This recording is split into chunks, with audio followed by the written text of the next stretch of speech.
Today, we're going to dive into a really powerful story from a text that's about 2,500 years old, the Cūḷasāropama Sutta.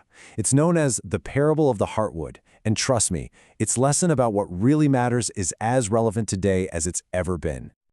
But let's start with a question for you. Think about any big journey you're on. Could be your career, a creative project, even a personal goal. How do you know you've actually reached the real destination? How can you be sure you haven't just stopped at a scenic overlook along the way? Just keep that question in your back pocket as we go. Okay, so let's set the scene. This all kicks off with a seeker, a guy named Pingalakocha, who goes up to the Buddha. He's heard about all these different famous teachers, and he's kind of confused. He basically asks, so who's the real deal? Who has actually made it to the finish line? And the Buddha, instead of just rattling off a list of names or giving some super dry philosophical answer, he does something much cooler. He tells a story, a parable. And this is where it gets really good, because he uses this one simple metaphor to explain the entire journey. Now, at the very center of this whole story is one key word, sara. In Pali, this means the heartwood. It's the innermost, strongest, most essential part of a tree. It's the real prize, the substance that everything else is just, well, a layer protecting. So the Buddha starts his story. He says, okay, imagine a man who's looking for this heartwood. He needs it. He finds this huge, perfect tree, and he knows the heartwood is in there. So he's got the right goal, he's found the right tree, but he's about to make 4 huge mistakes. So what's the first mistake? Well, this man walks up to the magnificent tree, chops off a few leaves and branches, and just walks away, totally satisfied. He thinks, yep, this is it.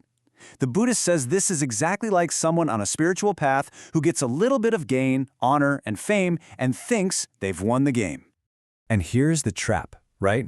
Getting praise, building a good reputation, that stuff feels great. It feels like success. But the Buddha's warning is that if you get satisfied with that, if you stop there, your journey is over. You're literally holding the most fragile external part of the tree and mistaking it for the core. And another man comes along. This guy's a bit smarter. He ignores the leaves and branches. He knows that's not it. He goes deeper, but he just strips off the rough outer bark and calls it a day. This, the Buddha explains, is like achieving perfect ethical conduct, or sila sampada. This is a much more subtle trap. I mean, being virtuous is a good thing. It's the tree's protective layer. But the danger is getting all puffed up about it, thinking, wow, I am so moral, and then looking down on everyone else. That pride just stops you in your tracks. It's important, but it's still just the bark, not the heartwood. All right, mistake number 3 is even sneakier. This person is sharp. They get past the leaves, past the outer bark, and they reach the inner bark. The spiritual equivalent here is samadhi sampada, these really deep states of mental concentration. And that's the thing. Achieving these deep, blissful states of mind is a massive accomplishment. It feels incredible. But, and this is a big but, even this isn't the final goal.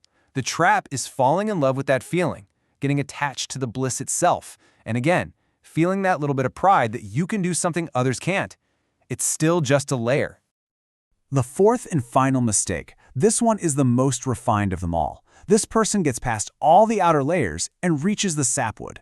In the parable, this stands for jnana dasana. We're talking profound knowledge and insightful vision, seeing things exactly as they are. This is the ultimate trap for smart people. You gain these incredible insights. You understand the deep truths of existence. You have knowledge and vision. You'd think, okay, surely this has got to be it, right? Wrong. The Buddha says even this isn't the heartwood. It's like having a perfect, detailed map of a place but never actually going there. Understanding the destination isn't the same as arriving. So let's just recap the pattern here, the core problem. At every single one of these stages, fame, virtue, concentration, knowledge, the person who stops gets satisfied. They become complacent. And a huge red flag, mentioned over and over in the text, is that they start praising themselves and putting others down. They've basically turned a milestone into a monument for their own ego. Which brings us to the big question, doesn't it? If the goal isn't fame, or being a good person, or having blissful experiences, or even gaining profound wisdom, what on earth is left? What is the sara, the true heartwood, that this whole journey is supposed to be about? And here's the answer. The Buddha calls it akupa cetovimutti. It translates to something like the unshakable, the indestructible, the absolute liberation of the mind. It's not just another thing you achieve, it's a state you realize that, by its very nature, can't be lost.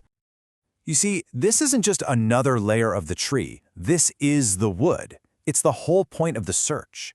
It's not an accomplishment you can feel proud of, because in that state, the part of you that feels pride has basically dissolved. This is the end of the line. And this is the final, definitive statement right from the text itself.